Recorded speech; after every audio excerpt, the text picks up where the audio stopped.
मना चित्तं पुनर्हतु मनीषा मथुरां ययुः।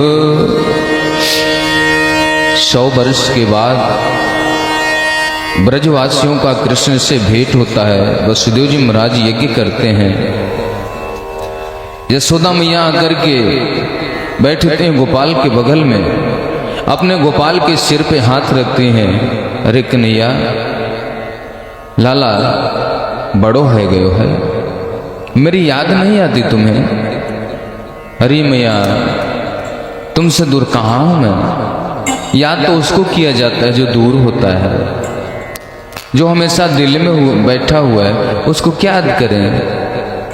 तब तक प्रद्युम्न आकर के प्रणाम करते हैं। लाला ये कौन है? मेरे पुत्र है। अनिरुद्ध आते हैं, ये कौन है? ये मेरे नाती हैं। अच्छा मेरे पनाती हो के? इतना परिवार कर लिए लाला, मुझे बताए ना, कम से कम सूचना दे देते। बोले मैया तुम्हें तो सबरो पतो है बात, तू तो सब कुछ जानती है।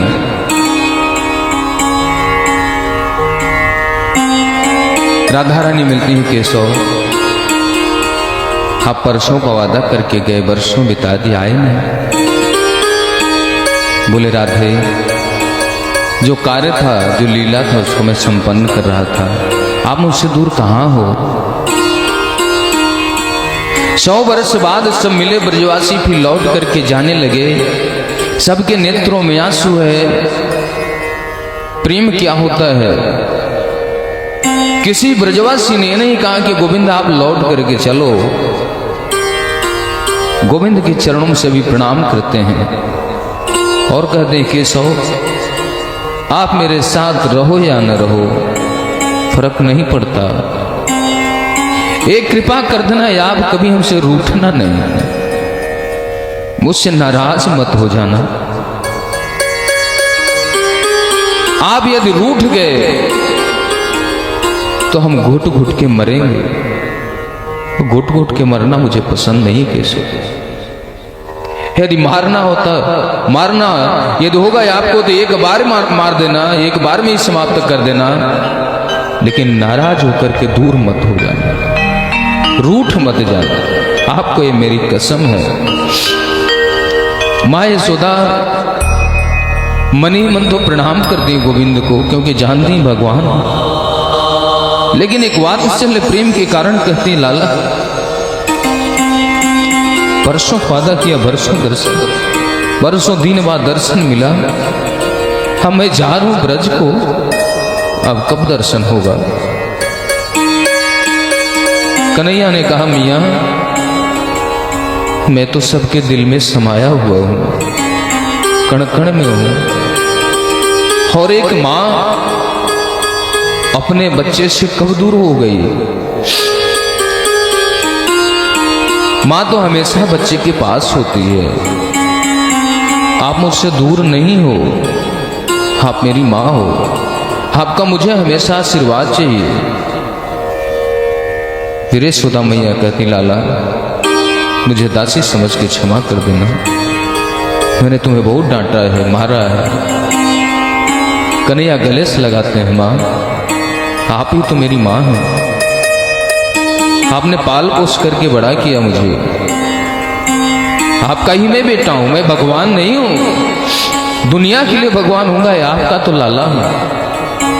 वसुदेव जी को गले लगाते हैं, मैया को गले लगाते हैं, नंद बाबा को गले लगाते हैं, देवकी को गले लगाते हैं, ब्रजवासियों को गले लगाते हैं। राधा रानी से कहते हैं राधे हम लोग यहाँ पे प्रेम की परिभाषा बताने आए थे, प्रेम लीला करने आए थे, जिससे आप प्रेम कीजिए उससे कुछ पाने की इच्छा मत रखिए, यदि पाने की इच्छा रखते हैं तो आप प्रेमी नहीं हैं।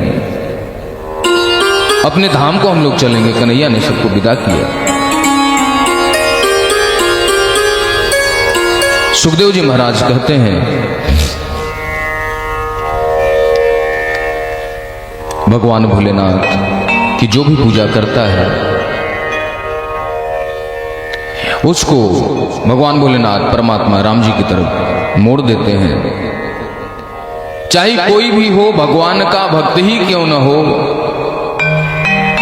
भगवान के संतान ही क्यों न हो, यदि उनके मन में छल कपट है, उनके मन में दोष है, पाप है, तो भगवान उनका भी साथ नहीं देते। जाको प्रभु दारुण दुख देहि, ताको मतिया गे हरि ले। आज कृष्ण पुत्रों से संत ऋषियों का अपमान हो गया। सांब के पेट पे कपड़े बांध करके सारे ग्वाल बाल कन्हैया के पुत्रों ने ऋषियों के पास जाकर के कहा कि बाबा, यह नवविवाहित दुल्हन है, अभी इसके पेट में बालक है या बालिका, आप इसको देख करके बताएं, यह पूछने में संकोच कर रही है। ऋषि महाराज ने ध्यान किया तो पता चला यह तो लड़का है, सांब है, भगवान का पुत्र है, और एक ग्वाल बाल मेरे साथ छल कर रहे हैं। ऋषियों को क्रोध आ गया, उन्होंने श्राप दिया कि जाओ इसी से तुम्हारे वंश का नाश हो। बच्चों ने कहा ऐसे मजाक में बोल दिया होगा। जब वहां से हट करके देखा तो जो कपड़े पेट पे बांध करके गए थे वह लोहे का पिंड बन चुका था। सोचा अब इसको क्या करूं, तो एक नदी किनारे गए, उसको पत्थर पे घिस के उसको थोड़ा सा टुकड़ा बचा, उसको जल में फेंक दिया। जो उसका बुरादा था उसे एरिका नामक घास की उत्पत्ति हुई। सारे जो यदुवंशी थे बारूणी नाम मदिरा पी करके आपस में उसी घास को उखाड़ करके उसी से लड़ाई करके समाप्त हो गए। चतुह पंचावशेषिता, जो भगवान के परिकर थे, साथी थे, जो भगवान के भक्त थे, वही 4-5 यादव बचे थे, यदुवंशी बचे थे, जिनसे आज यादों की अस्तित्व है। जो अहंकारी थे वो सब आपस में ही लड़ मर कर समाप्त हो गए। भगवान ने देखा कि हमारे सारे साथी चले गए, हमारा वंश समाप्त हो गया। उस शोक में एक पीपल की खंडहर में जाकर के बैठे राजा बाली को राम ने आड़ में छिप करके मारा था, पौधे के आड़ से मारा था। उनका पुत्र आज बहेलिया के रूप में आया हुआ है, क्योंकि जब राजा बाली को भगवान ने मारा तो बाली ने भी ये पूछा था कि मेरा कौन सा दोष है, लेकिन उनके पुत्र को ज्यादा दुख हुआ। उन्होंने कहा कि प्रभु आप मेरे पिता को मार दिए। तो राम जी ने कहा कि आप इसका बदला ले लेना। वही बाली का पुत्र आज बहेलिया के रूप में यहाँ पे आया हुआ है, कहीं दूर है। उसको दूर से पीपल के खंडहर में कोई चमकता हुआ चीज दिखाई दिया।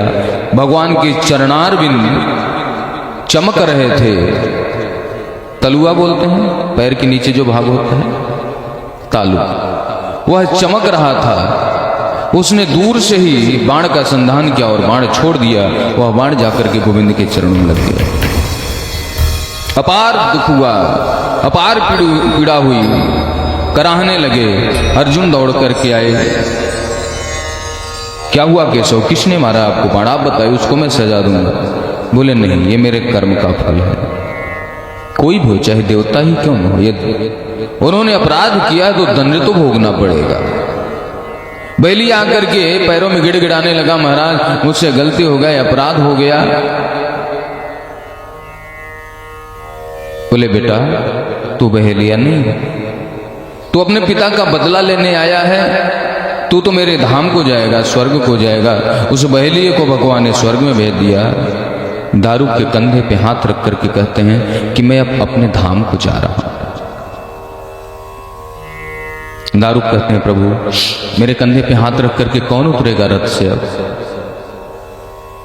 आपके बिना कैसे रह पाऊंगा। अर्जुन कहते हैं केशव आप छोड़ करके जा रहे हो। बोले प्यारे मैं तो कण कण में निवास करता हूं, तो मैं जा कहां रहा हूं, मैं तो हमेशा तुम्हारे पास हूं। यहां पे जिस कार्य के लिए आया था वो कार्य हो गया, मैं अपने धाम को जा रहा हूं। भगवान ने चतुर्भुज रूप धारण किया अपने धाम को विराजे और बोले अर्जुन से कि हमारी जो पत्नियां हैं उनको अपने घर आप ले जाओ। वही अर्जुन जो महाभारत युद्ध में विजय प्राप्त किए, वो कृष्ण की पत्नियों को लेकर के आ रहे थे।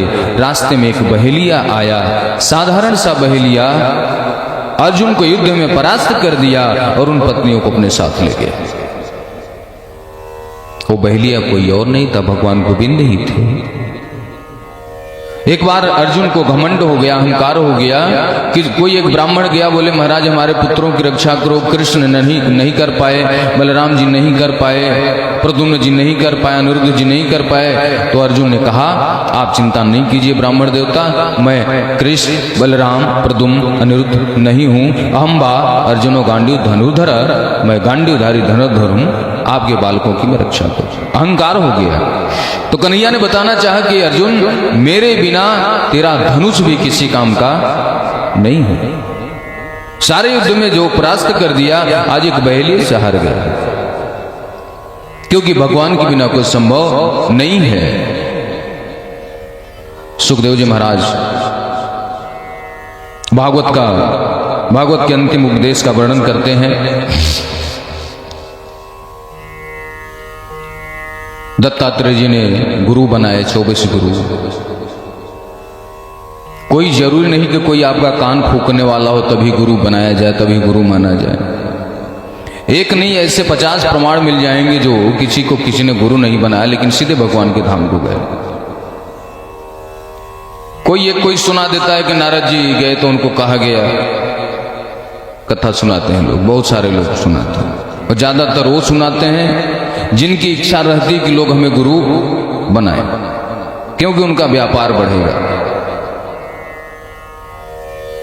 उनको अपनी चेला की संख्या बढ़ानी है, इसलिए ऐसे शब्द रखेंगे ताकि लोगों को भ्रमित करके चेला बना सके। जबकि शास्त्र ये कहता है कि आप संसार में किसी को गुरु न मान करके कृष्ण को आप गुरु मानते हैं तो आपका कल्याण हो जाएगा, क्योंकि संसार का प्रत्येक व्यक्ति किसी न किसी अवगुण से ग्रसित है,